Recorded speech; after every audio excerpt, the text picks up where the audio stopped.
就是创世纪25章呢，就是想要学习一下怎样分段，然后就是各章的内容是怎样去来去分解，学习这个方法。 자, 25장은 1절부터 34절까지 있는데요.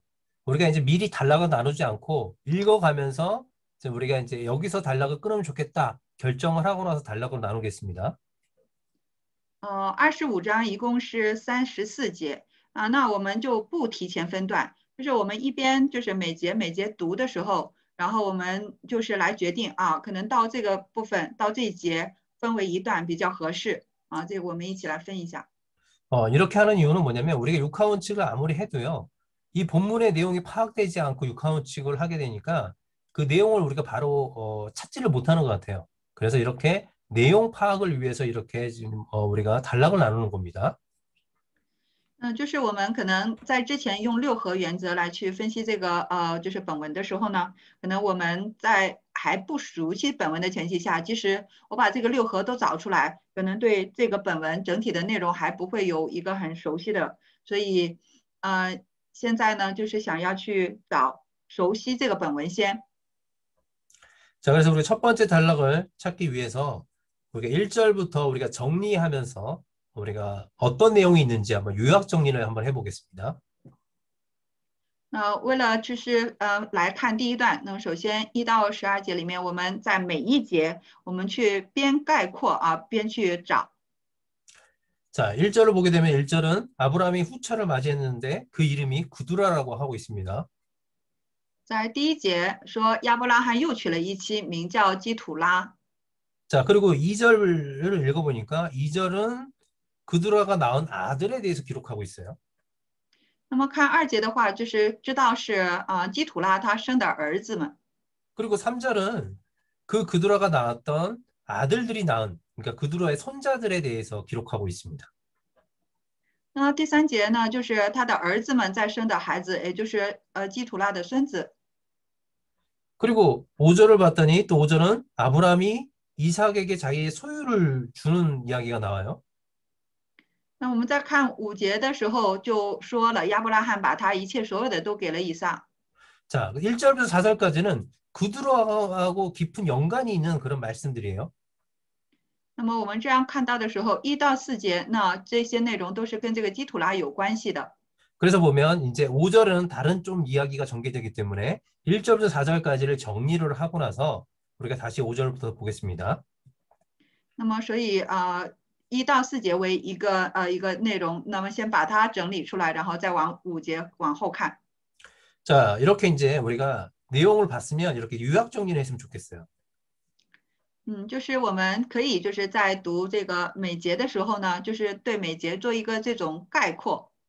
자, 아브라함이 그두라를 후처로 이제 취한 거죠. 等于就是亚伯拉罕他另娶了一妻。 그리고 2절부터는 그 후처였던 그두라가 낳았던 자녀와 그 손자들의 명단입니다. 那么2到4节就是基土拉他的就是儿子还有这些孙子，就是他的子孙的名单。 자, 그래서 보면 5절은 이제 제3 상속에 대한 이야기이기 때문에 1절부터 4절까지를 소단락으로 볼 수 있는 거예요. 那么5节是他分财产的这样的一个内容，所以1到4节可以把它看作是一个小段落。 자, 그래서 1절부터 4절까지를 이제 한 단락으로 나눌 수 있지만 또 우리가 아래를 또 읽어봐야 돼요. 읽어보고 나서 어떤 연관성이 있는지. 연관성이 있으면 계속 한 단락으로 이끌어 가야 되니까요. 那么我们就是现在就是1到4节可以看作一个小节，但是我们还要继续往下看，是不是下面的这个就是章节跟这上面有关联？如果有关联的话，还是要再把它归类到这个段落去。 자, 5절은 뭡니까? 그러니까 아브라함이 이삭에게 자신의 모든 재산을 상속했다는 것을 말씀하고요. 在5节说将一切所有的都给了以撒。 자, 6절은 또 뭡니까?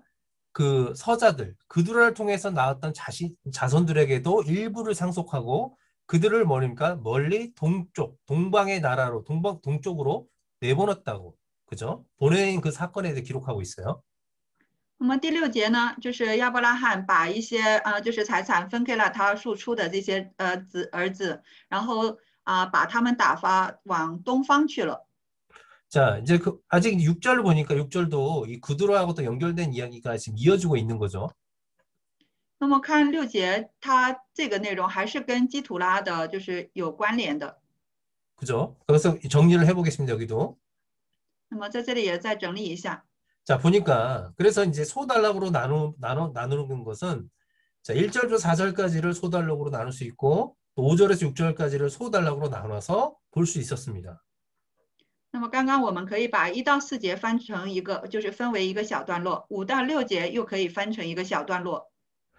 자, 7절부터 보니까 7절부터는 아브라함의 죽음에 대해서 기록하고 있어요. 那第7节是讲了亚伯拉罕的死。 자, 그러니까 1절부터 6절까지 또 보면 다른 사건이 이제 1절부터 6절까지의 이야기가 아니라 또 다른 사건이 7절부터 일어나고 있다는 것을 알 수 있는 거죠.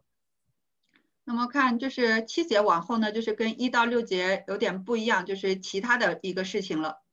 그래서 우리가 1절부터 6절까지를 첫 번째 단락으로 우리가 결정할 수 있다는 겁니다. 那么我们这样分析来看呢，就把1到6节看成一个大段落。 자, 그러면 자, 1절부터 6절까지를 이제 한 단락으로 보고 정리해 보는 겁니다. 那么这样把1到6节分为一个段落来去整理。 자, 1절부터 6절까지는 작은 소단락이 두 개가 있는 거예요. 那么1到6节里面有2个小段落。 자, 이런 식으로 1절부터 6절까지 어떤 내용인지 정리한다면 우리가 나중에 육하원칙을 할 때도 이 정리한 걸 가지고 우리가 보게 되면 쉽게 찾을 수 있다는 겁니다. 那么当我们把这个1到6节分成一个段落，然后在这个段落里面再去以六合原则再去观察和分析呢，就会比较容易了。 그리고 우리가 이제 이렇게 정리해 놓으면 우리가 내용 분석하기에도 굉장히 도움이 됩니다.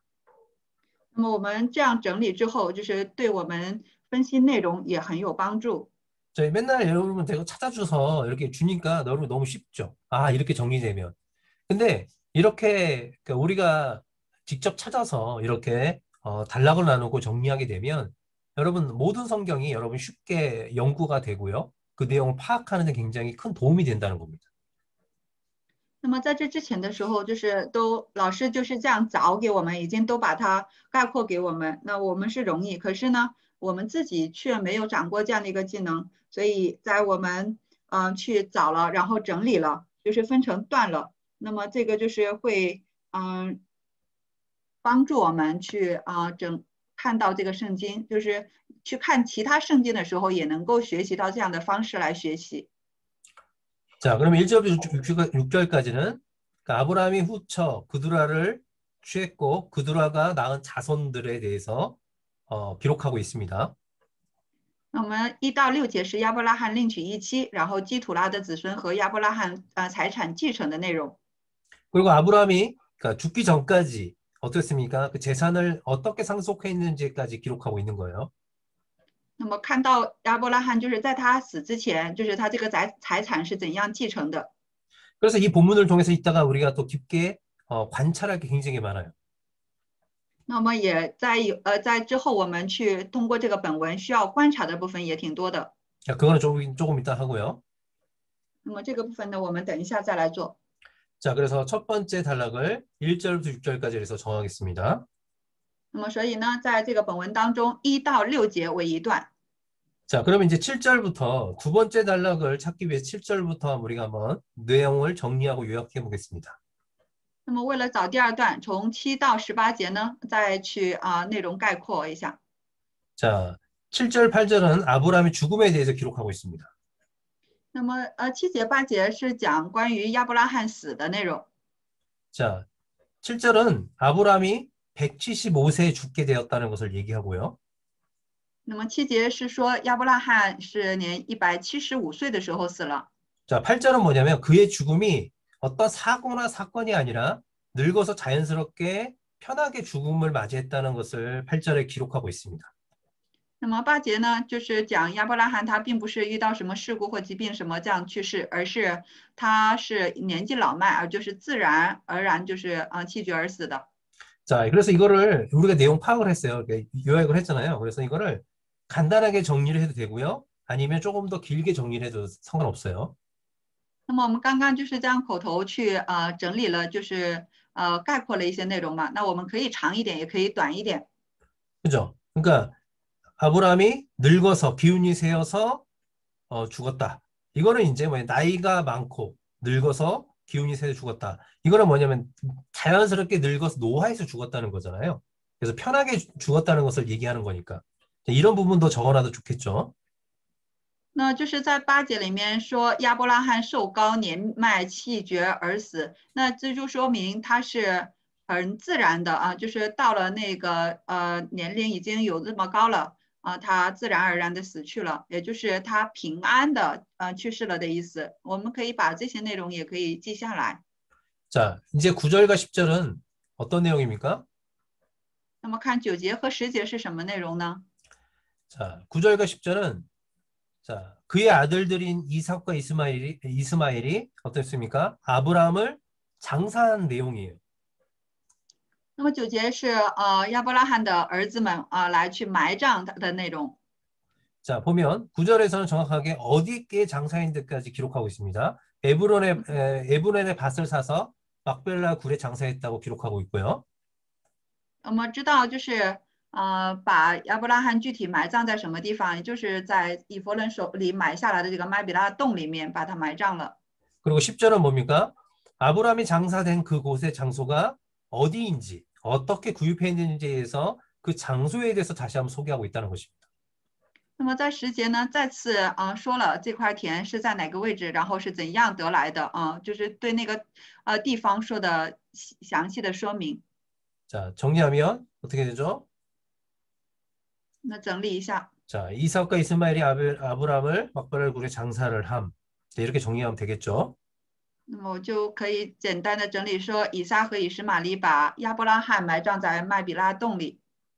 자, 11절은 아브라함이 죽은 이후에 하나님께서 이삭에게 어떻게 행했는지 기록하고 있습니다. 11节是当亚伯拉罕死了之后，神对以撒是怎样行的。 그리고 12절은 이제 이삭이 아니라 이스마엘에 대해서 이야기하고 있다는 거죠. 12절 이하부터는. 那么，但是12节以后呢，是讲关于以实玛利的内容。 자, 여기까지 정리해 보면 자, 이렇게 볼 수 있죠. 那么我们看一下，到这里再整理一段。 자, 그래서 7절부터 11절까지는 또 한 단락으로 볼 수 있고 또 12절부터는 또 새로운 단락으로 볼 수 있다는 거죠. 那我们在这里看出就是7到11节呢是可以看为一个段落，但是12节开始呢又是另外一段了。 자, 근데 7절부터 11절까지도 우리가 좀 소단락으로 나눌 수가 있어요. 7절부터 10절까지는 아브라함의 죽음에 관한 이야기이기 때문에 그래서 7절부터 10절까지를 소단락으로 한 단락으로 보고요. 那就是7到11节也可以把它分成小段落，因为7到就是我知道7到10节它看成一个小的段落，它是关于亚伯拉罕死的内容。 그리고 11절은 뭐냐면 아브라함이 죽은 이후에 하나님께서 행하기 때문에 내용이 조금 그죠? 조금 달라지기 때문에 다른 소단락으로 볼 수 있습니다.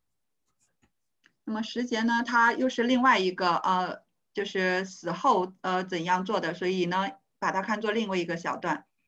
자, 이렇게 보고 그래서 이제 7절부터 11절까지를 이제 두 번째 단락으로 한번 찾아보겠습니다. 정리해 보겠습니다.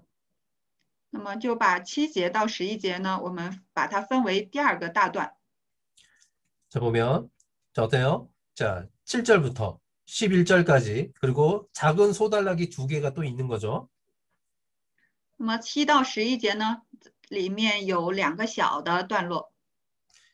자, 이렇게 이제 단락을 나누면서 여러분이 이제 같이 이제 몇 사람과 같이 공부할 때는 이 요약하는 내용들을 서로 발표하면 되게 좋은 것 같아요. 几个人一起来学习的时候，就是这个概括的内容呢，彼此去分享会比较好。 자, 그래서 이렇게 정리하게 되면 지금 내용이 어떻게 흘러가고 있고 무엇을 얘기하고 있는지 우리가 조금 더 깊게 볼 수 있다는 거죠. 那么我们在这种就是内容概括的过程中，就知道现在内容是怎么进展的，那么对我们理解内容会很有帮助的。 자, 그래서 두 번째 단락을 7절부터 11절까지 우리가 이제 두 번째 단락까지 찾은 겁니다. 那么现在我们已经就是7到11节找出了这个本文的第二段。 자, 그리고 이제 12절부터 우리가 세 번째 단락을 찾아보겠습니다. 那么从12节开始，我们再来找第三段。 자, 12절은 무엇을 기록하고 있습니까? 12节记录的是什么内容呢？ 자, 하갈이 아브라함에게 낳은 이스마엘에 대한 그 이스마엘의 족보에 대해서 기록하고 있습니다. 那么是讲的是就是夏甲给亚伯拉罕所生的儿子以实玛利的这个家谱。 자, 12절은 그 족보, 그러니까 이스마엘의 아들들의 이름이 또 그 이름과 그 세대들이 어떻게 구성되어 있는지 소개하고 있어요. 那么现在是13节开始讲的就是以实玛利他的这个家谱里面的这些主成员。 자, 그리고 나서 12절, 13절 후반부부터 이스마엘의 장자부터 이스마엘이 낳은 아들들의 이름들을 쭉 기록하고 있다는 겁니다. 那么13节，这里面开始有从他的长子然后到14节往后都是在讲他的儿子们。 자, 그러면서 12명의 아들이 나왔다고 이제 16절까지 쭉 이야기하고 있습니다. 那么到16节呢，一直讲就是以实玛利一共生了12个儿子。 자, 이들은 또 뭐냐면 그냥 아들이 아니라 이들이 태어나서 족속이 되고 12지도자가 됐다는 거죠. 다시 말하면 12족속이 됐다는 거예요. 那么就是他们不单单是说就是他12个儿子，他后面就是形成了一个12个民族，成为这个领袖，是族长。 자, 이렇게 이스마엘의 족보에 왜 이렇게 디테일하게 정확하게 많은 것을 기록하고 있는 걸까요? 那么为什么在以实玛利的这个家谱里面，为什么会这么详细的记录呢？ 자, 이거는 그러니까 창세기 16장과 또 하나님께서 아브라함에게 약속했던 약속들이 있어요. 17장에도 한번 약속하셨고요. 그리고 이제 22장에도 약속을 줬어요. 이 이스마엘을 향한 하나님의 약속이 있었기 때문에 이렇게 또 그 약속이 이루어졌다는 것을 이 족보를 통해서 말씀하고 있다는 겁니다. 我们有看到就是关于以实玛利的这个应许呢，就是从16章也好，17章也好，对22章都有对亚伯拉罕，还有对以实玛利有这个应许嘛，所以呢，这就是在这里面讲这个应许的成就。 자, 그래서 정리하게 되면 쭉 이렇게 어떻게 이제 조금 나눠서 이제 정리가 될 수 있습니다. 那我们在这里再把这个内容概括一下，这样整理。 자, 그래서 우리가 이제 17절, 18절은 자, 무슨 내용입니까? 看一下17、18节是什么内容？ 자, 17절, 18절은 그러니까 이스마엘이 언제 죽었는지 또 이제 이스마엘 죽음에 대해서 기록하고 있습니다. 那么17节讲的是以实玛利什么时候死的，关于他的死。 그리고 18절은 그의 자손들이 어디에서 거주하고 살고 있는지 이야기하고 있습니다. 18节是讲他的这些子孙们住在哪里。 보면 여기를 자세히 보게 되면 이 이스마엘의 자손들이요. 나중에 구드라의 그런 자손들하고 함께 거의 비슷하게 위치해서 차지하고 땅을 차지하고 살아가고 있다는 것을 알 수 있어요.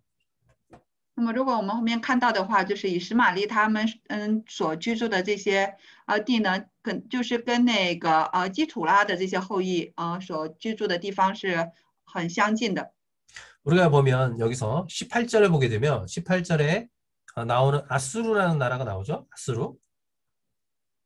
아수르? 어. 마지막에 나와. 예, 맞습니다. 我们在18节里面我们又看到就是提到了这个亚述国。 그죠. 이 아수르는 구드라의 후손들이에요. 구드라의 자손들을 통해서 낳은 자녀들이에요. 那么这个亚述就是这个国呢，都是亚伯拉罕他的那个后来的妻子基土拉所生的孩子们所居住的地方。 그래서 나중에는 이 이스마엘, 그러니까 아브라함의 자식들이요, 가나안을 중심으로 그 주변을 다 분포돼서 다 살게 된다는 것입니다. 那么就是亚伯拉罕的子孙也都是在迦南地的在那个周边的这样的一个分布。 자, 그리고 이제 보면 이제 19절부터는 어떤 내용이 있습니까? 那么19节开始是什么样的内容呢？ 이제 또 아브라함 이삭의 족보에 대해서 이제 기록하고 있다는 거죠. 那么是关于就是以撒的这个家谱。 그래서 보면 12절부터 18절까지를 또 한 단락으로 볼 수 있다는 겁니다. 那我们在这里面就看到，就是12节到18节呢，就是可以把它又看成一个段落。 자, 그래서 세 번째 단락을 한번 정리해 보겠습니다. 那么再来整理一下第3段。 자, 세 번째 단락도 자, 이스마엘의 족보에 대해서 기록하고 있죠. 이스마엘의 후예들에 대해서. 那么第三段是讲就是以实玛利的后代。 자, 그러면 25장은 이렇게 지금 아브라함의 죽음서부터 계속 그 아브라함이 낳았던 자녀들에 대해서 기록하고 있다는 거죠. 那么在25章里面，我们在看的时候，就是讲亚伯拉罕死，后面就是讲亚伯拉罕的这个儿女们。 자, 보면 아브라함이 죽고 보면 그 아브라함의 자식이었던 구두라의 또 자식들이 또 어떻게 됐으며 또 하갈을 통해 나왔던 이스마엘은 또 자식은 어떻게 됐으며 계속 지금 아브라함서부터 그 아브라함이 낳았던 자녀들이 다 25장에 전부 다 나오고 있다는 것입니다. 那么就是在25章里面，就是无论是讲到就是亚伯拉罕他的死，还是亚伯拉罕他的这个后来娶的妻基土拉他所生的孩子，还有他的那个女夏甲为他所生的这些孩子们，都有在25章里面出现。 그리고 19절부터는 또 이삭에 대해서 기록하고 있다는 거죠. 那么然后19节往后是记录关于以撒的内容。 자, 그렇게 보면 25장은 그러니까 아브라함의 일생의 뭐 결론이라고 우리가 생각해도 된다는 겁니다. 那么所以我们这样看来，就是这个25章可以说是亚伯拉罕他一生的一个结论。 자, 아브라함이 이 땅에서 어떻게 살았는지, 그죠? 이 자손을 또 얼마큼 남겼는지 25장을 통해서 우리가 전체 알 수 있다는 것입니다. 那我们通过25章就知道，就是亚伯拉罕他是怎样生活的，然后他留下了多少的子孙。 자, 우리 네 번째 또 단락을 찾아보겠습니다. 我们再来找第4段。 자, 19절부터 또 한번 보겠습니다. 那么从19节往下看。 자, 여기서도 마찬가지 또 아브라함의 아들 이삭의 계보에 대해서 이제 시작되고 있다는 것을 알고 있습니다. 那么19节呢，就是开始讲了，就是关于亚伯拉罕的儿子以撒的后代。 자, 조금 전에는 하갈의 아들이었고, 그죠? 그드라의 아들들이었는데 여기서는 어떻습니까? 사라의 아들이라고 하지 않고요. 그러니까 아브라함의 아들이라고 이야기하고 있죠. 那么我们看到在前面的就是内容里面都是讲说是基土拉的儿子，然后夏甲的儿子，可是在19节里面是说亚伯拉罕的儿子。 자, 이것은 무엇입니까? 그러니까 아브라함의 그러니까 계보, 아브라함의 모든 것을 상속받은 그 상속자가 누구인지를 또 밝히고 있다는 거죠. 那么所以在这里面也就是表明了亚伯拉罕的就是这个家谱，然后他所有的继承权是权利者是谁？ 그러니까 여러분이 이렇게 각절을 정리하다 보니까 이렇게 찾을 수 있다는 거예요. 정리하면 이렇게 찾을 수 있다는 거죠. 那么当我们就是这种细节，就是每节这样去整理的时候，我们就可以找到这样的一个内容。 자, 그래서 이렇게 정리하다 보면 우리가 어떤 것을 연구하고 또 무엇을 얘기하고 있는지 생각해 볼 수 있는 게 굉장히 많습니다. 那么就是在这样整理过程当中，就是可以找出我们应该要去关注，或者是想要去分析整理的是什么内容。 그리고 19절부터는 그러니까 이삭의 계보라고 그랬어요. 조금 전에는 어때요? 그러니까 이스마엘의 계보를 얘기할 때나 또 그드라가 낳은 자식들의 얘기할 때는 그냥 사람들의 이름 하나만 적고 끝냈어요. 那么现在我们说从19节往后是讲以撒的这个家谱，他的后代嘛。那在前面讲基土拉也好，讲夏甲的这个儿子们的时候呢，都是只是提到他们的名字没有什么细节。 그죠? 지금 이삭의 계보를 할 때 보면 몇 세에 결혼하게 됐고 또 몇 세에 자식을 낳았는지 이런 걸 다 기록해 주고 있다는 거죠. 那我们看就是讲以撒的这个就是谱系的时候呢，都是具体讲什么时候几岁结的婚，几岁生的孩子这些都写的比较清楚。 자, 그래서 좀 차이점이 있다는 것을 이 본문을 우리가 분석하다 보면 알 수 있다는 겁니다. 那我们在分析这个本文的时候呢，就是能够发觉有区别。 자, 20절은 이삭이 40세에 리브가와 결혼했다는 것을 밝히고요. 20节里面就是讲了以撒是40岁的时候和利百加结婚了。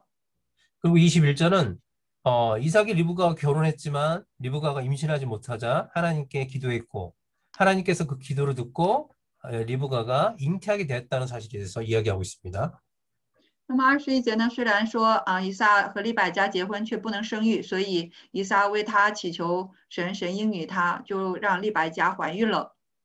자, 보면 아브라함도 자식이 얼마 동안 없었어요. 근데 이삭 또한도 아이가 쉽게 생기지 않았다는 것을 우리가 알 수 있는 거죠. 那么我们看到亚伯拉罕他也是非常晚的时候才得到了这个儿子，那以撒也是一样，他也是没有那么容易得到这个孩子。 자, 22절부터는 그러니까 리브가가 이제 잉태했는데 임신을 했는데 그 안에서 이제 복중에서 이제 싸움이 일어났던 거죠. 그거에 대해서 하나님께 질문하는 내용입니다. 那么22节呢，是虽然就是利百加结婚了，但是在孩子们在腹中去相争，所以为此利百加就求问神。 자, 여기까지 정리해 볼게요. 那么到此来再整理看一下。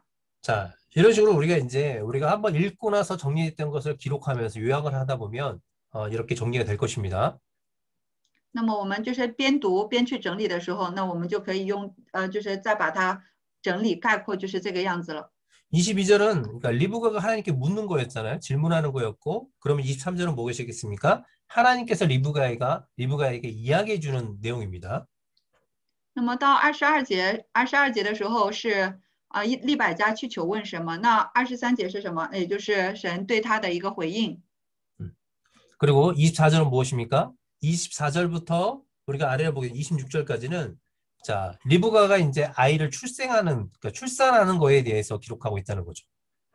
那么从24节往后，就是利百加就是生这个孩子的内容。 자, 24절은 자, 출생을 하는데 어떻습니까? 쌍둥이가 태어났다는 것을 얘기해 주고요. 那么24节往后说，他生孩子的时候是生了就是双胞胎。 그리고 25절은 어떻게 됩니까? 25절은 거기서 뭐 태어났던 아이, 털이 많아서 그러니까 두 아이가 태어났는데 그 아이들이 어떤 모습을 가지고 태어났는지를 25절, 26절에서 이야기하고 있다는 것입니다. 那么在25节、26节里面是讲，就是他所生的这个孩子，他的这个特点是怎样的。 그리고 마지막으로 자, 이삭이 몇 세에 이 아이들을 얻었습니까? 那么后面讲到以撒是多少岁的时候得的这两个孩子。 자, 여기까지 보게 되면 이삭이 결혼해서 몇 년 동안 자식이 없었다는 것을 우리가 알 수 있는 겁니까? 那么所以我们在这里看到，就是以撒结婚之后就是多少岁之后才有了孩子？ 자, 몇 년이죠? 过了多少年呢？ 자, 그럼 20년 동안 자녀가 없었다는 것을 알 수 있는 거죠. 就是20年的时间，他们都没有儿女。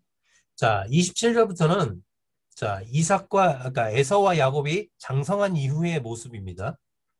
那么27节往后呢，是以撒和以扫他的孩子们长大之后的一个样子。 자, 그러면 여기까지 한번 정리해 볼게요.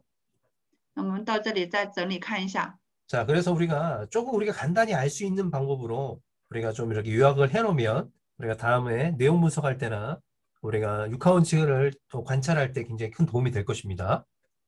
那么当我们就是把这个内容这样简单概括的时候，那么对我们内容分析或者是说去做观察六合原则的时候，都会有帮助。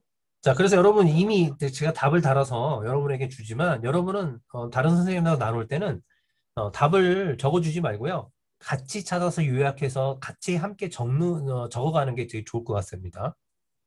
那么现在这个每一节呢是老师给我们已经写好了吗？那但是如果我们跟其他的就是人去分享的时候呢，我们不要把这个答案写出来，是让就是大家一起来去寻找去概括这个内容会更好。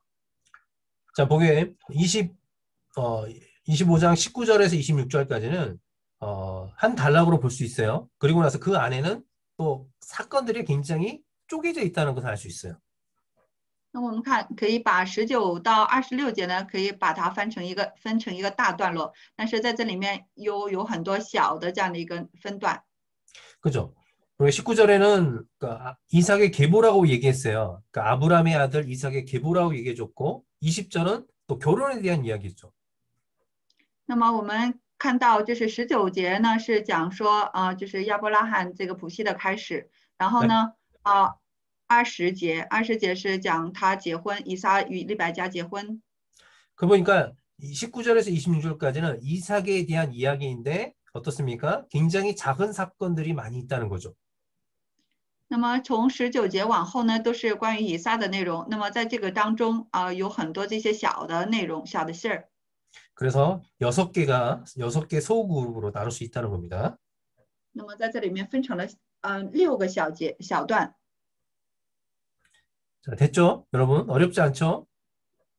那么是不是这样子不是很难？ 자, 그래서 25장을 그러니까 네 번째 단락까지 찾았습니다. 那么现在25章的第4段我们也找到了。 자, 그러면 25장이 어떤 내용으로 전개되고 있는지 이제 아시겠죠? 那么现在我们去观察的时候，是不是知道这个内容在用什么样的一个方向来去发展？ 자, 되게 쉬워요. 그래서 그럼 1절에서 6절까지는 어떤 내용? 7절에 11절은 어떤 내용? 이제는 정리를 했기 때문에 우리가 이 25장을 한눈에 볼 수 있는 그런 눈이 열리게 된다는 거죠. 那么现在我们已经知道了1到6节是什么内容，7到11节是什么内容，12章的12节到18节是什么内容。我们看25章的时候，我们一下就可以想起来了。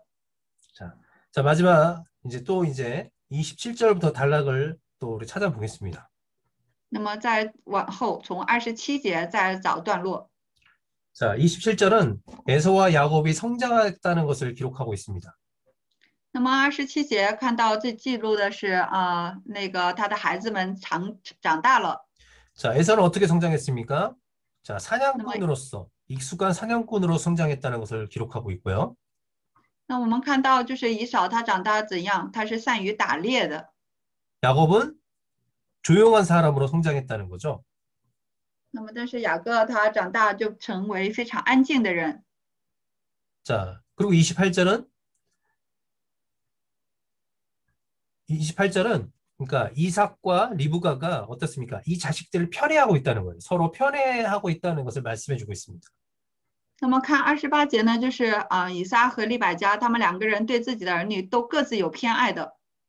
자, 그래서 이삭은 에서가 편애하고 에서가 더 사랑하게 되고요. 그리고 야곱은 리브가가 더 사랑하는 존재가 되었다는 것입니다. 那么看在这里，以扫呢，以撒更爱以扫利百加更爱雅各。 자, 왜 이 말씀을 기록했을까요?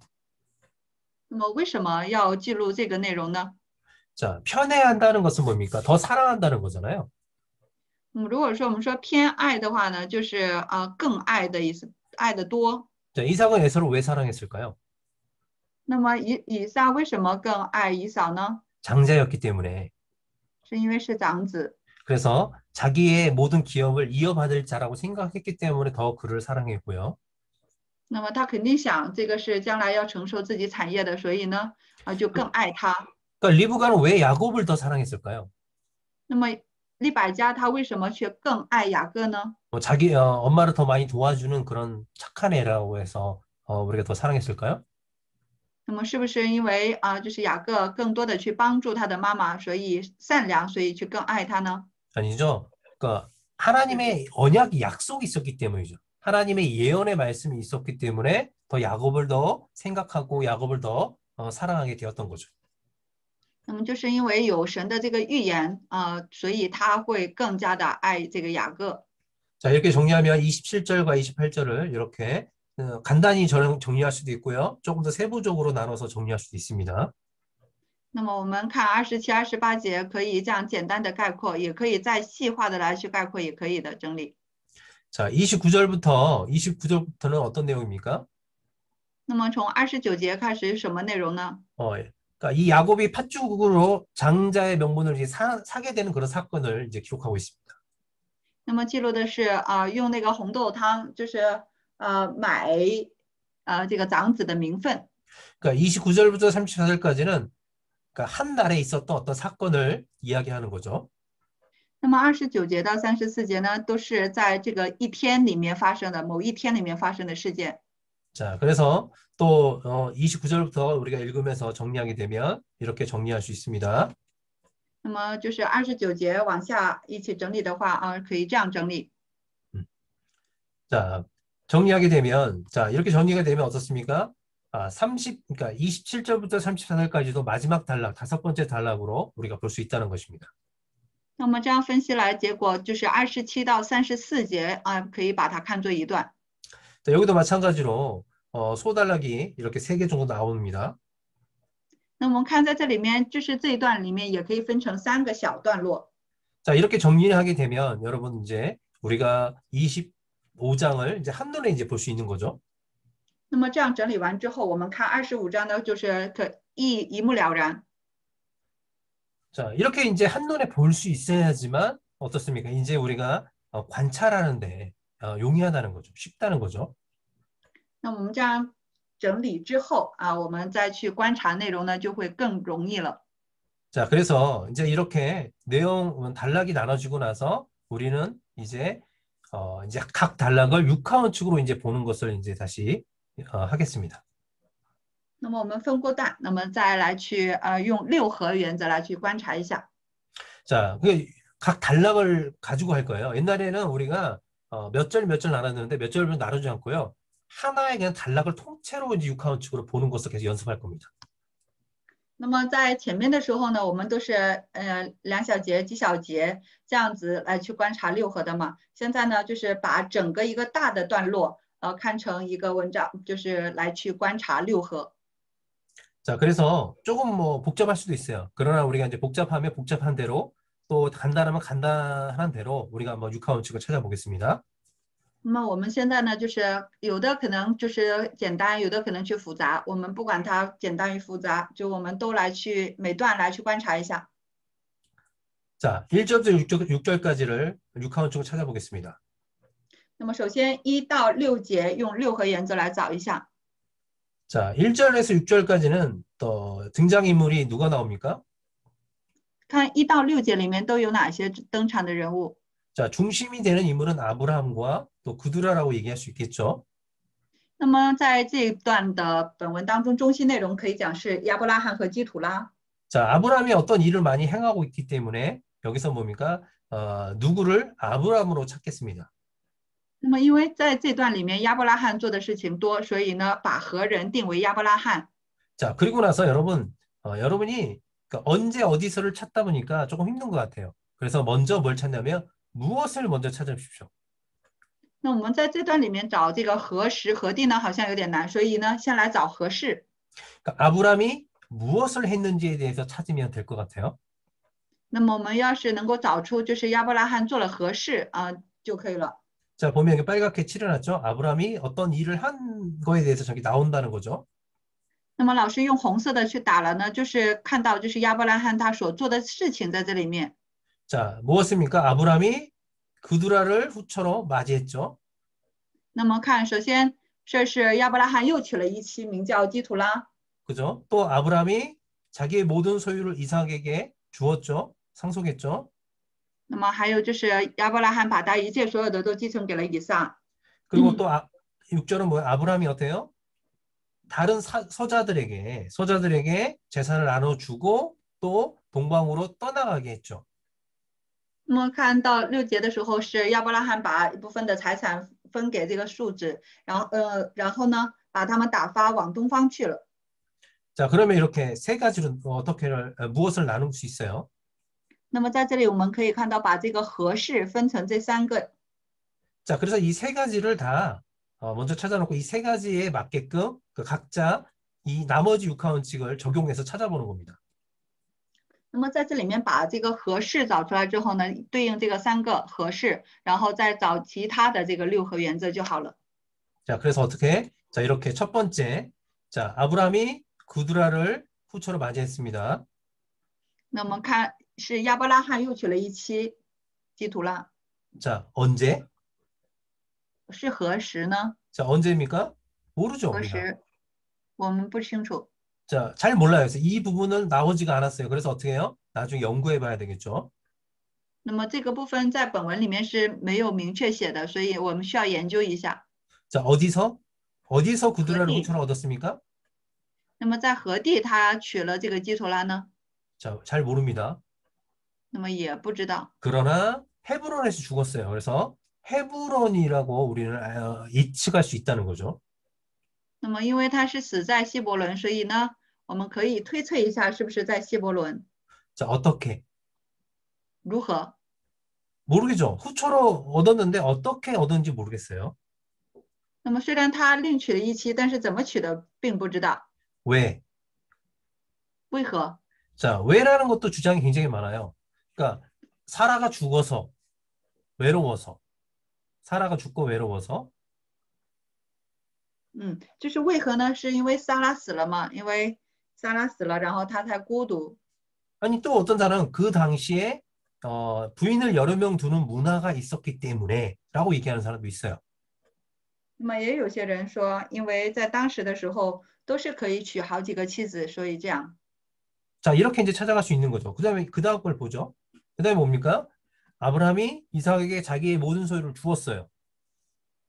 那我们再来找，就是亚伯拉罕把他自己所有都给了以撒， 언제? 何时？ 자, 언제 주었습니까? 그러니까 죽기 何 전에 时给 주었어요. 的？ 6절에 보게 되면 죽기 전에 주었다는 이야기가 이제 나오는데 언제 준지는 몰라죠? 확실하게. 就是6节里面有说啊、就是给，但是到底什么时候给的，并没有明确写到。 자, 어디서? 何地呢？ 자, 어디서도 잘 모르고 이제 아브라함이 집에서 주겠죠. 那么就是何地，什么时候给的？那么这个就是应该是在亚伯拉罕家里吧？ 자, 그러면 이제 헤브론에서 나눠줄 수도 있고요. 那么也有可能是在希伯伦的时候分的。 어떻게? 如何呢？ 모든 소유를 줬다고 그랬어요. 那么是说把一切所有的都给了他， 왜? 为何？ 자, 왜 주었을까요? 为何给他？ 그러니까 자신의 모든 것을 상속받을 그런 상속자였기 때문에. 那么这是因为，他是可以继承他所有一切的继承者， 자, 하나님의 약속의 자손이기 때문에. 是因为是神所应许的儿女。 자, 이렇게 찾을 수 있겠죠. 마지막에 이제 보면, 자, 자기의 서자들을 재산을 주어, 동방으로 떠나가게 했습니다. 那么看在就是一个事件是把一些财产分给他庶出的这些粽子，然后呢又把他们打发往东方去。 자, 이것도 마찬가지로 언제 어디서 정확하지 모릅니다. 那么 그죠? 벌진샘. 看这里面就是何时何地，也不知道是正确是 잠깐 멈춘다, 선생님이. 잠깐 멈춰요? 잠깐 멈췄어요. 자, 그죠? 어떻게 나눠줄지 잘 모릅니다. 那我们就是并不知道是怎么分的， 자, 왜? 为何？ 자, 동방으로 가게 했으니까 뭔가 이삭과 떨어뜨리기 위해서겠죠? 那打发他们往东方去，肯定是为了让他们与以撒分开。 자, 그런 이유가 있어요. 그러니까 나중에 이 가나안 땅을 이삭이 어때요? 그러니까 그 이삭과 그 후손들이 차지할 수 있도록 길을 만들어 놓는 거죠. 那么也就是为了让以撒可以继承这个迦南地，那么就是为他开这条路。 자, 보면서 자, 이 사건의 결론은 무엇입니까? 那么这个事件的这个结论是什么呢？ 자, 그두라를 얻어서 결론은 자식을 낳았다는 게 결론이 나왔어요. 2절부터 4절까지가. 那么就是说他另娶一妻基图拉，那么结论就是他生了很多孩子。 2到4节。 이 재산 분배에 대해서는 결론에 대해서는 또 우리가 찾을 수가 없어요. 那么关于就是25节的这个财产分割分给以撒的这个内容，没有办法来找出结果。 그죠? 그러니까 1절부터 6절까지를 이렇게 큰 관점을 가지고 다 찾아보다 보면 우리가 나올 수 있는 시간대가 나와요. 이 모든 일이 이루어진 것을 사라가 죽은 이후에 137세에서부터 어때요? 175세 사이에 있었던 사건으로 우리가 또 볼 수 있다는 거죠. 那么，所以我们在这里面就是通过这个些事件呢，我们就可以知道，这些事情是发生在就是撒拉死了之后，就是134岁，然后直到就是亚伯拉罕175岁之间发生的这个事情。 그죠? 어디서? 그러니까 우리가 이제 헤브론에서 가나안 땅 헤브론에서 있었던 사건이라고 이제 추론할 수 있는 거죠. 那么我们可以就是推论一下，应该是发生在就是他所居住的那个希伯伦地区。 자, 어떻게 이런 일이 일어났습니까? 자, 하나님의 약속의 근거에서 일어나게 된 거죠. 那么为何呢？就是按照如何是按照神的应许来去发生的。 왜? 그러니까 하나님의 뜻을 이루기 위해서, 그죠? 자신의 사명을 다하기 위해서 이와 같은 행동했다는 거죠. 那么为何呢？就是顺从，按照神的话去遵行啊，所以才 자기 去这样 사명을 다 做。 감당하기 위해서. 然后为了担当他自己的使命。 자, 이 정도로 우리가 이제 보게 되면 우리 내용을 더 많이 분석하게 된 겁니다. 那我们现在通过这样的方式呢，我们内容分析也不少了。 자, 그리고 나서 또 우리가 또 관찰을 해야 돼요. 那么之后呢，我再去观察 자, 우리 관찰해 봅시다. 一下。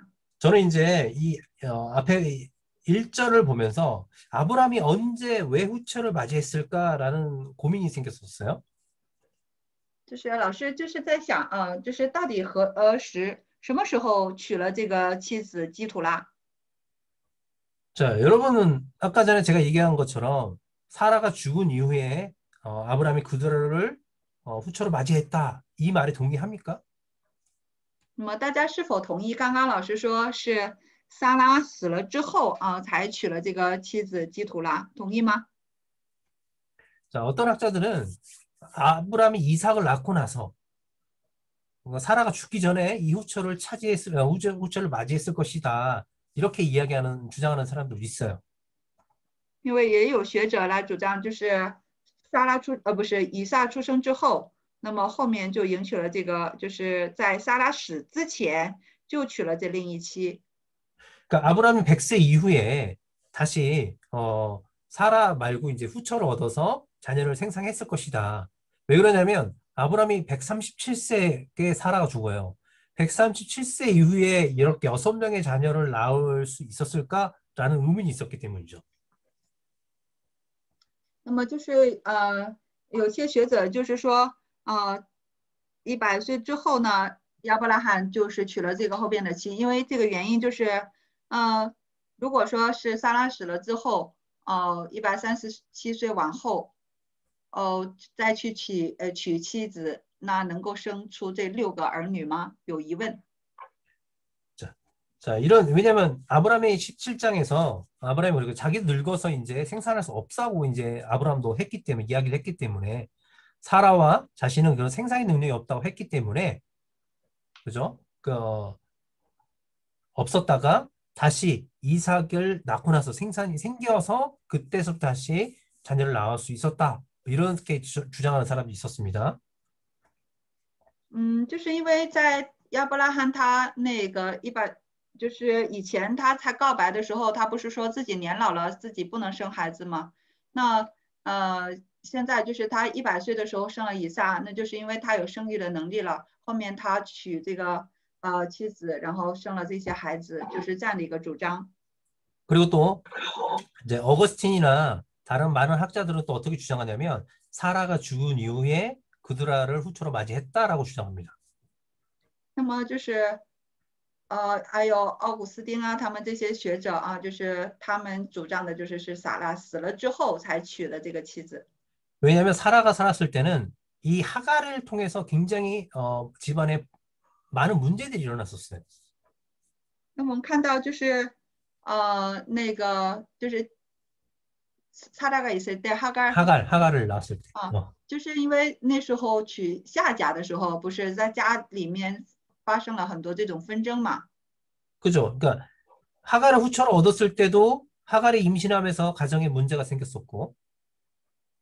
那么因为就是当亚伯拉罕娶那个就是夏甲的时候，那么在家庭里面有这样的问题嘛？ 나중에 이제 이삭이 태어났을 때도 이 하갈과 이스마엘을 통해서 가정에 분란이 일어났단 말이죠. 那么就是以撒出生之后呢，也因着这个夏甲和以实玛利家庭里面也有了纷争。 그래서 아마 아브라함은 그러니까 사라 생전에는 다른 후처를 얻지 않고 사라가 죽은 이후에 얻게 됐을 것이다라고 학자들은 주장합니다. 那么所以就是学者就是还是主张是撒拉死了之后才另娶了一妻。 그런데 어떻게 사라가 죽은 다음에 137세 이후에 자녀를 이렇게 낳을 수 있었을까? 이거는 그러니까 우리 인간적인 생각으로는 되게 불가능하다고 생각해요. 那么也就是说，撒拉死了之后，也就是那个时候是亚伯拉罕是137岁嘛？那137岁往后他怎么能够生出这么多的孩子呢？就是用我们人的这样的一个想法，或者是说能力，觉得是不可能实现的。 근데 분명히 하나님의 약속이 있었어요. 그러니까 아브라함을 통해서 아브라함에게 수많은 그러니까 하늘의 별같이 바다의 모래알 같은 자식을 번성하게 해줄 거다 그런 약속이 있었기 때문에 하나님께서 그 약속에 근거해서 아브라함에게 다시 생산의 능력을 회복해 주셨고 그 회복을 통해서 자녀를 더 많이 얻는 기쁨을 허락하셨다. 이렇게 이제 주장한다는 거죠. 那么也就是说，因为神对亚伯拉罕是有应许的，因为应许他的儿女们如同天上的星，是要极其繁多的嘛。那也就是神恢复了他生产的能力让他能够去生产出这么多子女。 자, 그리고 이제 그두라의 이름을 보게 되면 그두라는 과연 누구일까 한번 생각해 보는 거죠. 那在这里面再来想一想，这个基土拉到底是谁？ 자, 그두라도 보면 그러니까 후처예요. 그러니까 중국어는 어떻게 해석했는지 모르겠어요. 그러니까 첩이 아니라 후처라고 나오거든요. 그냥 다른 한 안에 이렇게 음, 처라고 하는 그죠. 처. 그러니까 하갈 같은 경우는 첩이라 나오잖아요. 对， 네. 그러니까 차이가 좀 있다는 거죠. 이런 단어 선정의 차이가 있어서 아마 그두라는 첩이 아니라 사라가 죽은 이후에 얻은 후처로 인정됐다라고 볼 수 있는 거죠. 就是我们在看圣经的时候，我们看到，就是这里面描述说是亚伯拉罕另娶了一妻，然后基土拉这样说的。然后娶夏甲的时候，那个时候是娶了妾，是吧？我们是这样描述。那在用文字的描述来看，也能够看出基土拉应该是撒拉死了之后，亚伯拉罕就是正式来娶的一个妻子。 자, 그두라의 이름의 뜻은 향기, 유향이라는 그런 뜻이 있어요. 基土拉它的名字的意思呢是包含是香气，也就是乳香这样的意思。 그러니까 이 그두라는 누구인가 학자들이 연구하는 끝에는 어떤 특별한 그런 집안의 여자가 아니라 아브람 집안에 있던 여종 중에 하나였을 것이다라고 하는 게 추정입니다. 那么就是学者们他们研究他并不是说从哪里特别取来的，是他家里的就是女仆人，就是女使女当中的一个。 근데 저는 또 아닐 수도 있다고 생각해요. 那么但是老师的观点呢，也有可能不是。 자, 왜 그러냐면 6절에 보게 되면 이 그두라가 낳은 자식들에게 재산을 어느 정도 상속하고 있다는 거죠, 아브라함이. 那么看从6节往后看是亚伯拉罕他有分财产给就是基土拉这些生的孩子。 근데 그러니까 사라의 여종이었던 하갈이 낳은 자녀들, 그러니까 하갈과 이스마엘에게는 재산 분배가 전혀 없었다는 거죠. 那么看到就是亚伯拉罕他的这个使女夏甲和他一起生的这个以实玛利呢，并没有给他说就是分财产的这一部分。 그러니까 그러니까 종들에게 낳은 자녀들에게는 상속할 그런 의무가 없었다고 합니다. 那么据说在当时的文化里面，就是仆人所生的这些孩子，他是没有财产的继承权的。 그래서 그러니까 아마 또 여기도 어떤 여인인지는 잘 모르지만 일단은 그 후손들도 그 자녀들도 어때요? 아브라함에게 어느 정도 상속을 받았다. 이 정도는 우리가 생각해야 된다는 거죠. 那么虽然具体不知道这个女人到底是怎样，但是她作为亚伯拉罕，就是她生的这些孩子，作为亚伯拉罕的后裔，她有继承了财产。 자, 그두라의 자녀들이 6명이 있습니다. 就是基土拉他生了6个儿子。 자, 이 6명은 다 이제 아람족 민족의 그 조상이 됩니다. 那么这个6个儿子都后面成了亚兰族的这个是祖先。 여기 보면 우리가 이제 아는 자식도 많죠. 자, 그런 이름이 많죠. 아수르, 미디안. 그렇죠. 많이 알고 있죠, 여러분? 那我们看到在这里面所提到的这个什么米甸新兰就是这个名字我们是有听到过的，对不对？ 그죠. 이제 이 아라비아 반도, 그죠. 이 아라비아 반도 중심으로 이 아랍 민족들이 계속 번성해요. 那么就是在阿拉伯半岛这边就是这些亚兰族，他在不断的复兴。 그래서 이 중동의 문화를 이끌어가는 그런 큰 민족이 되었다는 것입니다. 那么就是这个是影响就是整个中东文化的这些一个民族。 자, 그리고 또 관찰해 봅시다. 我们再来观察一下。 자, 보면 5절에서 자기의 모든 소유를 이삭에게 나눠줬다고 말씀하고 있어요. 那么在第五节里面说，亚伯拉罕将一切所有的都给了以撒。 근데 6절에서는 또 일부러 누구에게 줬습니까? 또 그들의 후처의 자식들에게도 또 재산을 나눠줬어요. 那么但是在6节里面，他说又把财产分给他庶出的那个众子。 자, 5절의 말씀이 이해가 되려면 먼저 6절 말씀이 먼저 실행되고 나서 5절 나머지 나눠주고 나머지 모든 것을 이삭에게 줬다. 그럼 이해가 될 것 같아요. 那么我们首先就是再倒过来看，应该是说6节就是把这些财产分给了其他这些庶出的这些众子之后，然后把剩下的以下的全部都给了以撒，是不是这样就好理解？ 근데 왜 미리 이렇게 이야기를 하는 걸까? 미리 줬다고 얘기하는 것일까? 那么但是为什么在圣经当中却说将一切所有的都给了以撒，然后在后面有后内容呢？ 자, 이거는 단순히 아브라함의 재산들, 그죠? 물질적 재산을만을 이야기하는 것이 아니라 하나님과 맺은 언약에 대해서 그 언약에 대한 mo든 상속권까지 이삭에게 주었다. 이런 의미가 더 크다는 거죠. 那么在这里面，比起说是说财产，而在这里面是讲无论是物质的还是就是那个关于约的部分的这个继承，都给了以撒的这样的一个意义。 그리고 이제 이 모든 것은 이제 합법적으로 이삭의 상속자이기 때문에 이 합법적으로 이삭에게 모든 것을 주도록 했다. 뭐 이렇게 이제 해석해도 되는 거죠. 양도했다. 那么也就是可以讲说就是很合法的继承给了以撒，这个意思。 자, 이런 식으로 이제 왜 이렇게 했을까? 어떤 의미일까 생각해 볼 수 있겠죠. 那我们在这里面都可以想就是为什么这样有什么意义都是我们值得去思考的。 자, 이 정도는 찾아볼 수 있을 것 같고요. 자, 그 다음은 아브라함은 왜 이제 그들의 아들들을 그 서자들을 동방으로 보냈을까요?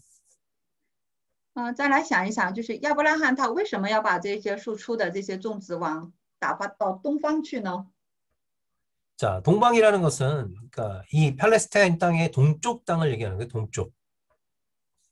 那么这个是指巴勒斯坦这个东边的这个地区， 그러니까 요단 동편 约旦东边， 아니면 우리가 메소포타미아 지역을 이제까지 얘기하는 거죠. 就是说美索不达米亚的这些地方。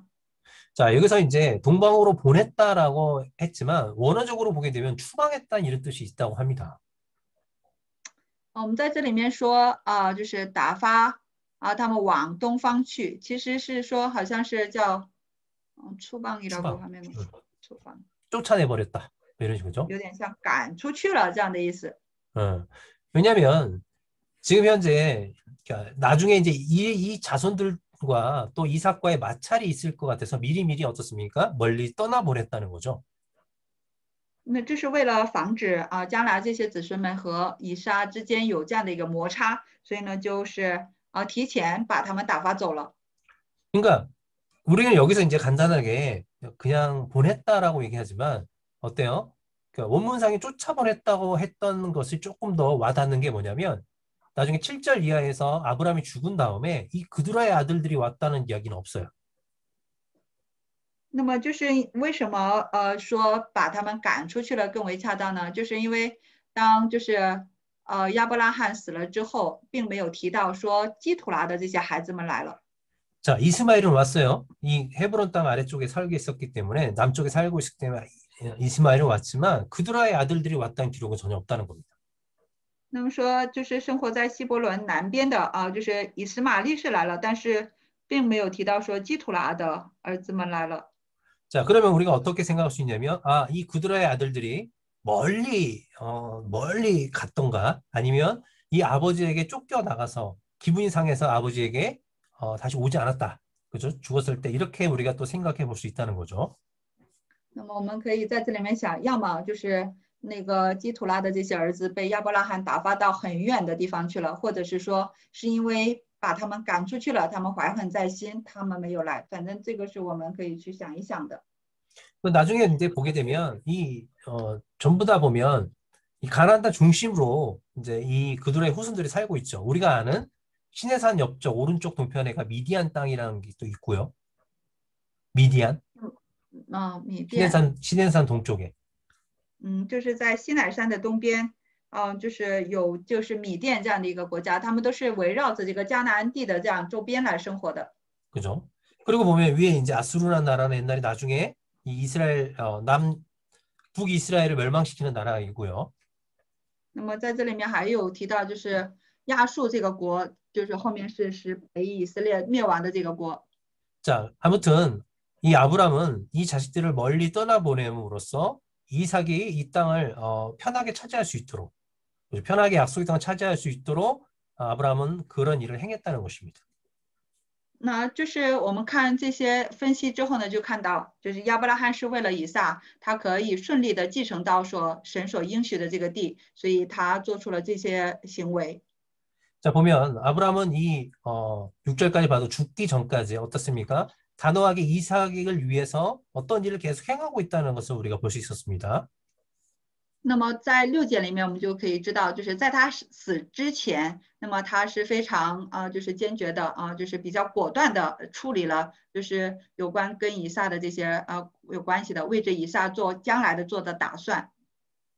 자, 그리고 두 번째 단락을 보겠습니다. 那么再来看第2段， 자, 두 번째 단락도 육하원칙으로 한번 우리가 찾아볼게요. 那么第2段也同样用六合原则来去找一项。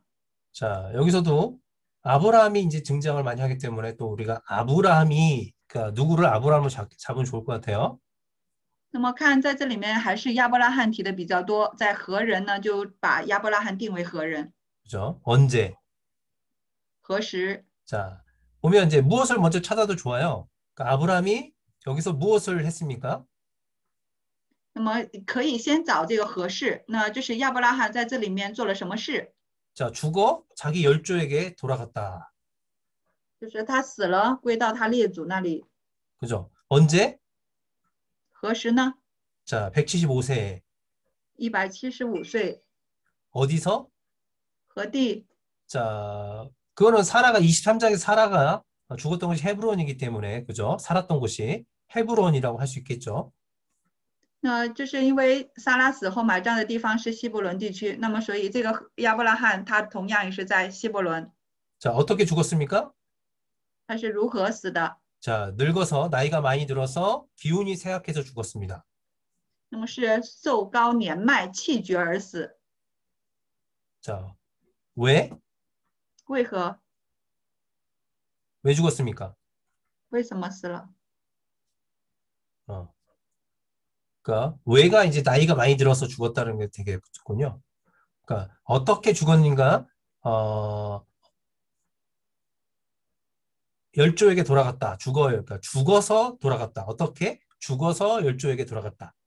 어떻게가 그렇게 나오겠죠? 자, 보면 자, 이렇게 보면 될 것 같아요.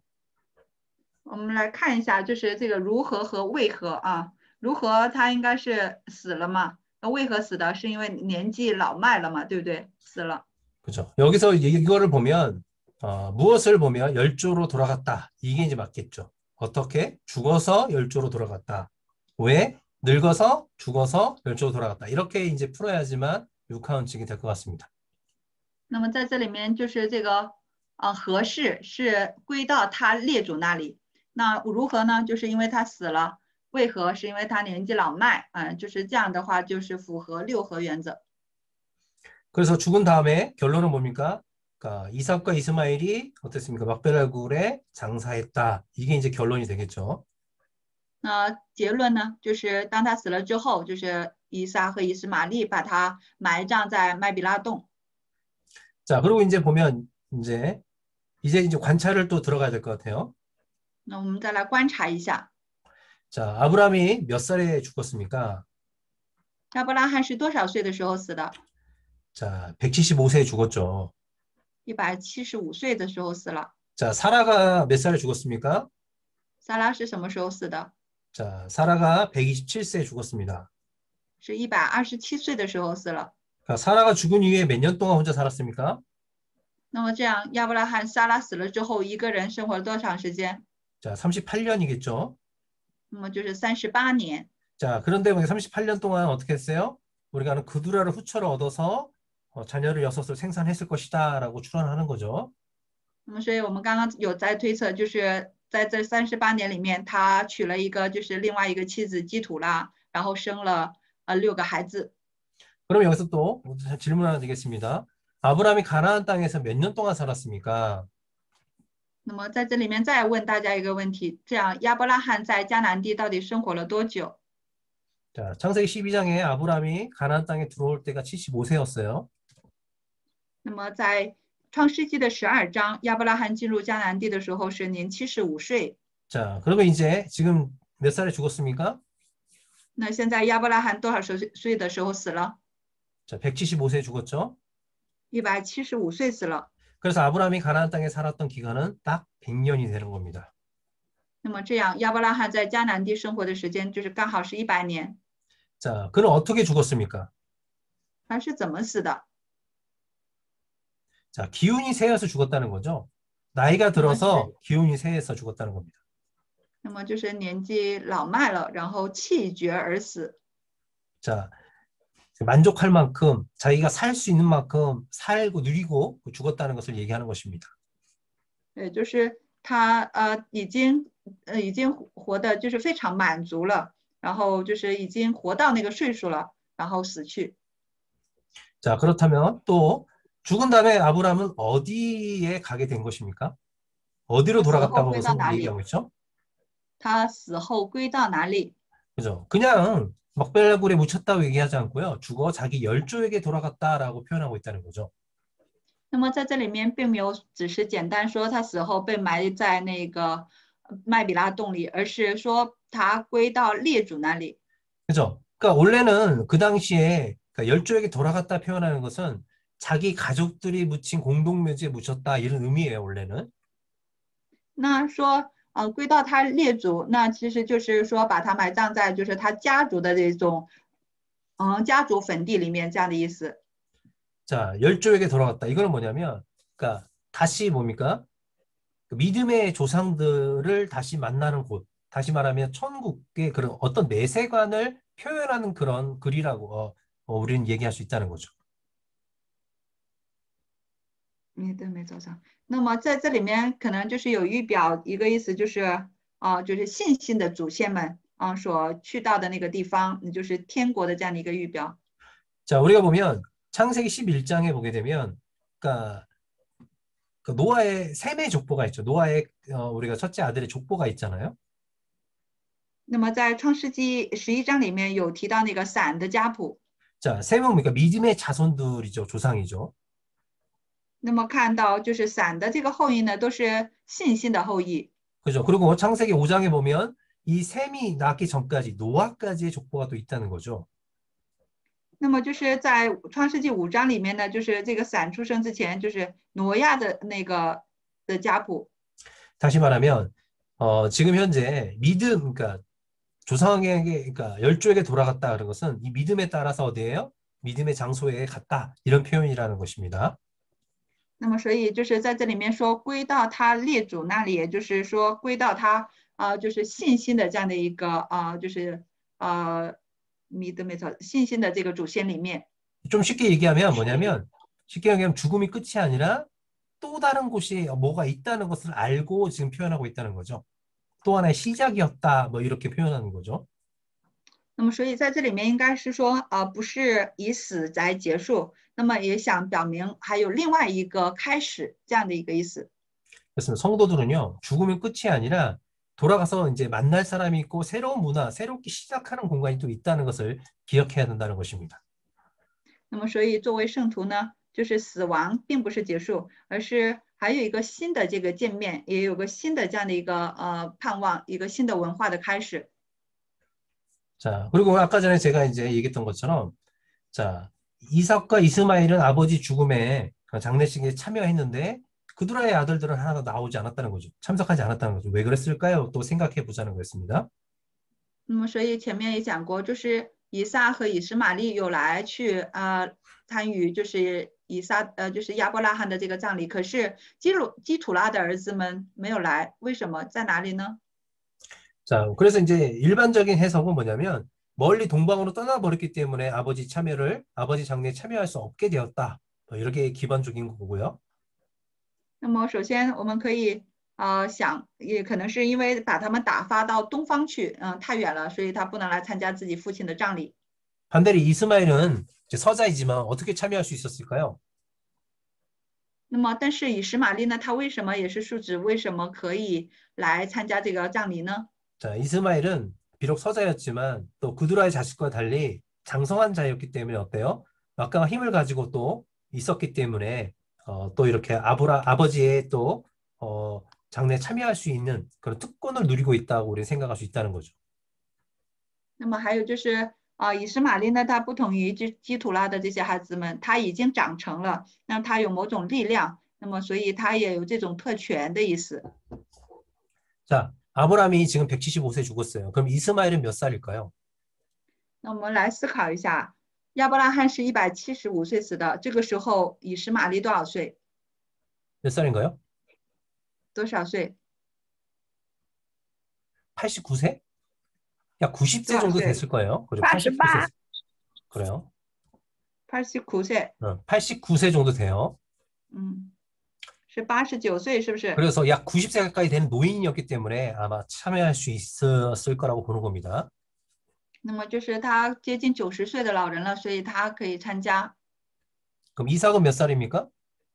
这个时候以撒多少岁？ 75세가 되는 거죠. 是75岁。 그리고 좀 전에 우리가 봤어요. 이삭이 몇 살에 자식을 낳았습니까? 那么前面我们分享过，以撒多少岁的时候生的孩子？ 60세에 낳았습니다. 60岁的时候生的孩子。 그죠? 그러면 에서와 우리가 아는 야곱은 아브라함과 몇 년을 함께 했습니까? 那么就是我们知道的这个以扫和雅各和亚伯拉罕一起就是生活多少年？ 15년을 또 함께 살았다고 우리가 볼 수 있는 거죠. 那么所以看到大概也生活了15年。 자, 이렇게 이제 이 25장을 분석해도 생각할 게 굉장히 많아요. 那我们分析这个25章的时候，我们需要就是可以想的很多。 자, 아브라함이 장사된 곳은 다른 곳이 아니라 아브라함이 돈 주고 샀던 막벨라 굴입니다. 那么亚伯拉罕他死了之后被埋葬的地方，就是他自己用钱买的那个麦比拉洞。 38년 전에 구입한 그 땅을 지속적으로 자기의 소유를 가지고 계속 행사할 수 있었다는 것을 알 수 있는 거죠. 那我们看到他在38年前所买的这块地，他仍然是归自己所有的，他仍然可以行使自己的权利。 나중에 보면 이삭과 리브가도 거기에 묻힙니다. 那么我们看到后面就是以撒还有利百加，他也埋葬在这里。 저 야곱과 또 우리가 아는 레아도 거기에 묻힙니다. 那我们知道雅各还有利亚也是埋葬在那里。 그렇죠. 그러니까 아브라함이 구입했던 그것이 계속 자손들에게 이어서 자손들의 소유가 됐다는 것을 우리가 알 수 있는 거죠. 那么看到就是亚伯拉罕，那么这个也是归他子孙，后面就是一直都归他的子孙去拥有了。 자, 아브라함은 왜 그 막벨라 굴 하나 외에는 사지 않았을까요? 为什么亚伯拉罕除了麦比拉洞以外没有买别的呢？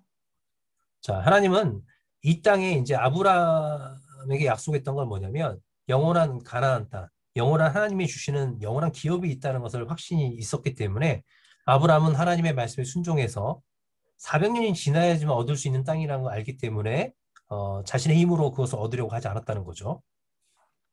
我们知道，就是神给亚伯拉罕的，就是应许永远的这个基业呢，是400年以后是要借着他的子孙们所来去成就的。所以呢，他并没有想着是要通过自己的力量要得到什么。 자, 그리고 이제 마지막으로 우리 아브라함이 죽은 이후에 하나님은 누구에게 복을 주었습니까? 我们再来观察，就是亚伯拉罕死了之后，就是神赐福给谁？ 자, 아브라함의 아들이라는 표현을 하면서 그러니까 그의 아들, 그러니까 아브라함의 아들에게 하나님께서 복을 주셨고 또 그가 또 어디에서 살게 되었다 이렇게 표현하고 있습니다. 我们看到就是有提到说赐福给他的儿子以撒，那么说给他祝福他这样子的表现。 자, 아브라함이 받았던 그 복을 이삭이 받아서 이삭이 계승되었다는 것을 오늘 말씀을 통해서 보여주고 있다는 거죠. 那么所以从这样的一个今天的这个话语里面看到，就是亚伯拉罕他得到的这个祝福，然后这份祝福继承给了他的儿子以撒的意思。 그래서 나중에 이삭이 어떻습니까? 자기 자식들에게, 그 자식에게 또 이렇게 복을 주고 축복해주고 하나님의 주셨던 그 약속에 계승을 해주기를 원했던 거죠. 那么所以呢，后面这个以撒他也愿意把这份祝福给他的儿女们，也希望能够把这份祝福继承给他的子孙们。 그렇죠? 우리 예수 그리스도를 통해서 우리에게 주신 우리는 그 복을 우리 또한도 누리고 또 그걸 가지고 우리가 영원히 하나님을 섬길 수 있는 모두가 되기를 축복합니다. 那么愿我们也能够，就是因为我们享受了通过耶稣基督给我们的这个祝福，希望让我们也能够去真的能够去领受，也能够去传扬。 자, 시간이 되게 많이 됐어요. 원래 계획은 뭐냐면 그래서 이제 25장 아브라함 이야기까지만 끝낼 거예요, 오늘. 那么今天的内容呢，就是到创世纪25章，那就是关于亚伯拉罕的内容就结束了。 그리고 나중에 우리가 이제 출애굽기 이야기 끝나고 나서 이삭을 시작할 때 다시 25장부터 다시 시작하겠습니다. 이삭 이야기에서부터. 那就是我们在下周的时候，我们是先去讲一下出埃及记嘛。那么那个结束之后，我们再次从25章往后，关于以撒的内容再开始。 자, 보면 이제 아브라함의 일생을 한번 쭉 간단히 우리가 한번 살펴보고 그리고 나서 어때요? 이 아브라함의 이야기를 끝내겠습니다. 那么我们在这里面看一下，就是关于亚伯拉罕这一生的这样的一个生涯。那么关于就是来结束。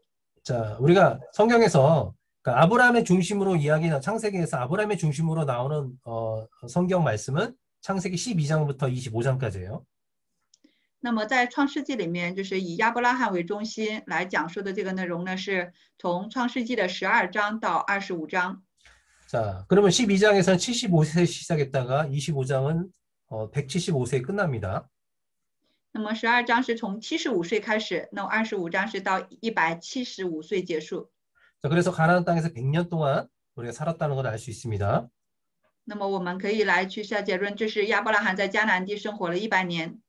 자, 그리고 이삭 출생을 100세에 했기 때문에 아브라함은 어때요? 하나님께 약속을 받고 25년 안에 25년 이후에 이삭을 출생했다는 걸 알 수 있죠. 那亚伯拉罕是在100岁的时候得的以撒，那么就是得到神的应许之后，就是25年以后他才得到了这个儿子。 자, 그리고 아브라함 137세에 사라 127세에 사라가 죽게 됐죠. 在亚伯拉罕137岁，也就是撒拉是127岁的时候，撒拉死了。 자, 그래서 보면 아브라함은 사라가 죽은 이후에 38년을 더 살았다는 것을 알 수 있습니다. 我们在这里知道，在撒拉死了之后，亚伯拉罕共活了38年。 자, 우리가 성경에서 우리가 기록돼서 알 수 있는 것은 뭐냐면 창세기 16장에서 이스마엘을 출생했을 때 아브라함이 86세라는 것을 알 수 있죠. 那么在圣经里面，我们知道，在创世纪的16章，知道他生以撒的时候，亚伯拉罕是年86岁。 자, 이스마엘 출생이 86세. 以实玛利出生是86岁。 그리고 22장에서 이삭 출생했을 때 100세라는 것을 기록해 주고 있습니다. 那么在22章里面，以撒出生时他100岁。 자, 이제 아브라함의 일생에 대해서 어느 정도 이제 머릿속에서 다 정리가 되고 있습니까? 那么我们不知道，就是关于亚伯拉罕这一生的这个生涯，是不是在我们的脑海里面都有了一个这样的一个框架呢？ 자, 지금은 이제 나이별로 자, 어떻게 이제 아브라함이 어떤 일이 있었는지 나이를 크게 나이별로 우리가 한번 찾아봤어요. 那么现在我们是根据亚伯拉罕他这个每个年龄段的时候发生的这些事情，我们都去找了一下。 자, 이제는 장소. 那么现在再来看一下，就是他移动的这个地点。 자, 그러면 창세기 11장까지 보면 하란까지 왔어요. 那么看到就是创世纪的11章，这个时候他已经到了哈兰。 자, 그리고 어떻습니까? 이제 하란에서 가나안 땅에 12장에서 가나안 땅에 오게 됐고요. 那么在12章的时候，看到他就是离开哈兰，来到了迦南地。 그리고 나서 애굽에 또 갔다가 기근데 다시 돌아오게 됩니다. 那么他就是下到埃及，然后再又重新回来。 자, 그러면 이제 13장부터는 아브라함이 어디서 사냐면 이제 가나안 땅에 계속 머물러 있다는 거죠. 那么从13章开始，就是他一直都是有居住在迦南地。 자, 근데 보면 13장 18절에 자, 어땠어요? 다시 헤브론으로 정착을 하고 나서 오랜 시간 동안 헤브론에 머물러 있습니다. 那么我们看13章的18节里面，他来到了希伯伦这个地方，然后在希伯伦呢，他真的居住了非常长的时间。 자, 그리고 나서 또 21장에 보게 되면 이 그랄 땅에 가서 또 어느 동안 정착했다는 것을 알 수 있습니다. 那么在21章里面有一段时间他是有居住在基拉尔的。 자, 이것도 보면 이 시간도 이삭이 출생하고 이삭을 번제로 봤을 때도 브엘세바에 살았기 때문에 오랜 시간 이 그랄 땅에 머물렀다는 것을 알 수 있죠.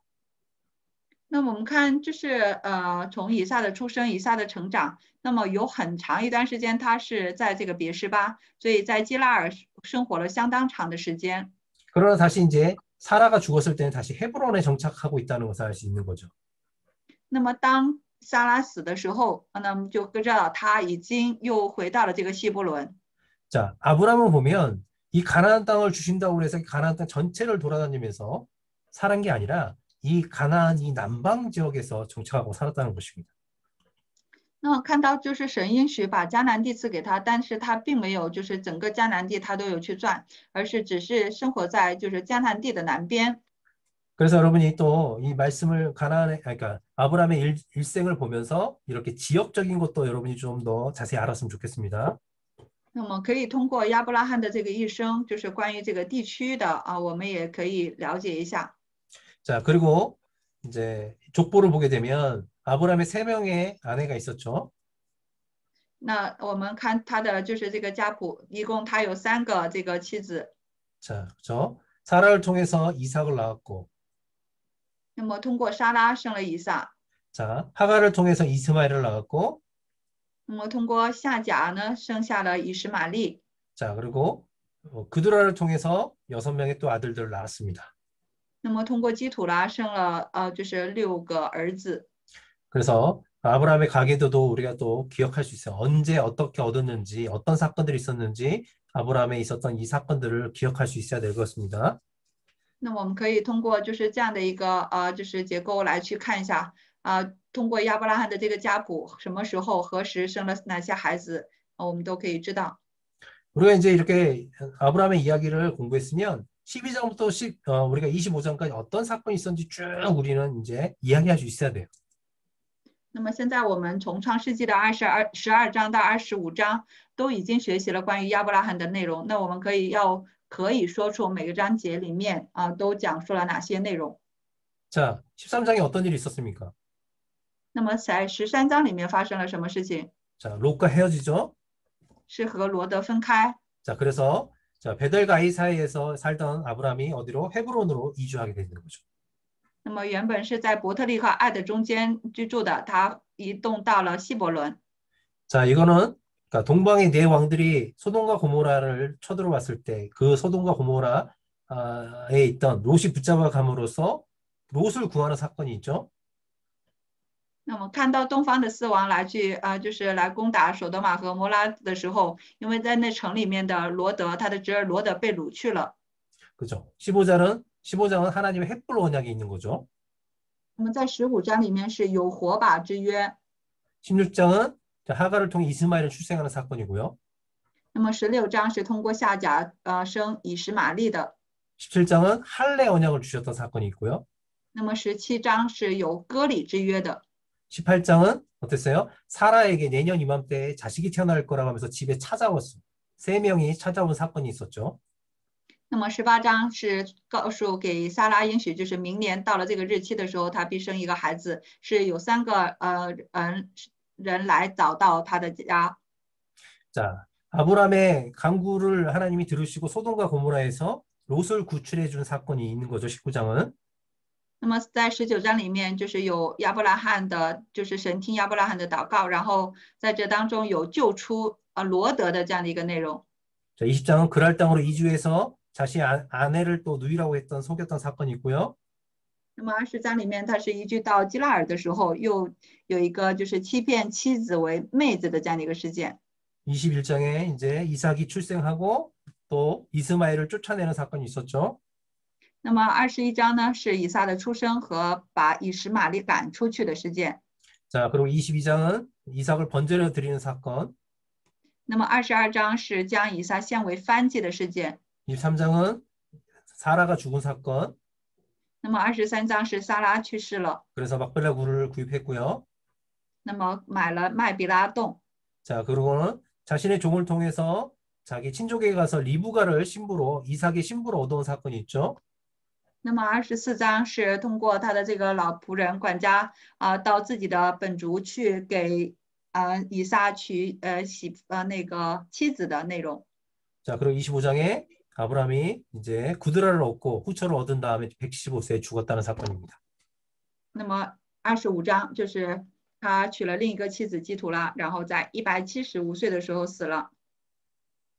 자, 그러면 이제 어느 정도 여러분 다 알겠죠? 이 사건들이 어떻게 돼 있는지. 那现在我们这样看，就是这些就是各章节有什么样的事件，我们是不是也知道了？ 그죠? 여기 21장에 이제 100세인데 여기가 틀렸네요. 那我看到就是有一个地方错了，21章是100岁了，对不对？ 그죠? 이삭 100세에서出生。 100세, 103세 이후 이렇게 해야 되는데 이게 이렇게 바뀌어요. 那么就是把那个时间要改一下。 자, 됐죠, 여러분. 이제는 이제 아브라함에 대해서 어느 정도 정확히 이제 우리가 알 수 있을 정도로 공부했어요. 那么现在我们在这里面学习了，就是关于亚伯拉罕的，我们对他有了一定的了解。 어때요, 이제 여러분? 창세기 25장까지 아브라함의 여정을 다 같이 나눴습니다.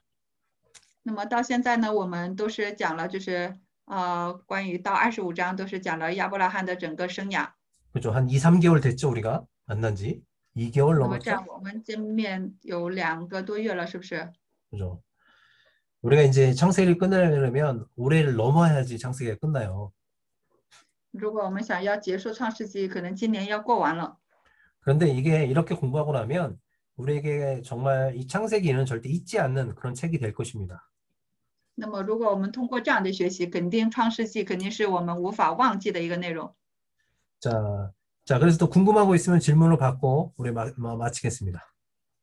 那么如果有什么就是大家疑问的话呢，现在提出来；如果没有的话呢，就結束了。 그 아브라함에 대해서 더 많은 질문을 내거나 문제를 내려고 그러다가 시간이 없어서요. 그건 다음에 우리가 아브라함에 대한 퀴즈를 제가 내겠습니다.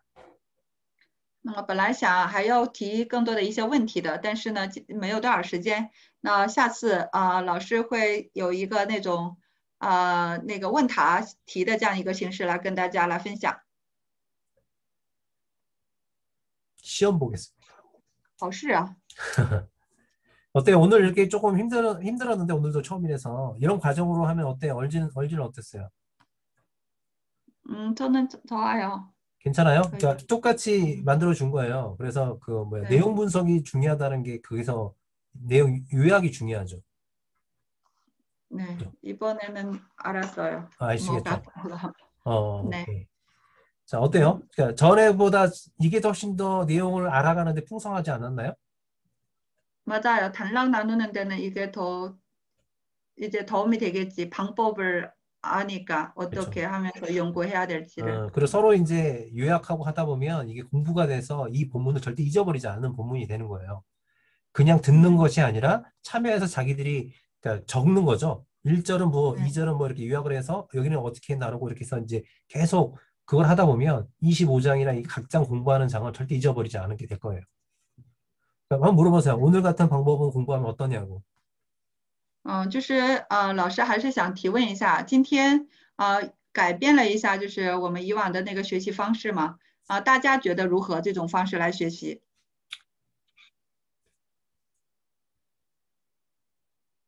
可以发表一下大家的一个看法啊。就比如说，我觉得是现在这个方式可能对于我们帮助我们去学会分段，更有帮助。因为在这之前的时候，我们老师是给我们分了段，然后去分析，我们自己可能让我们自己分，我们都不会，或者说也不会去做这种内容概括。今天这个方式可能就帮助我们学会怎样去分段，怎么来去找。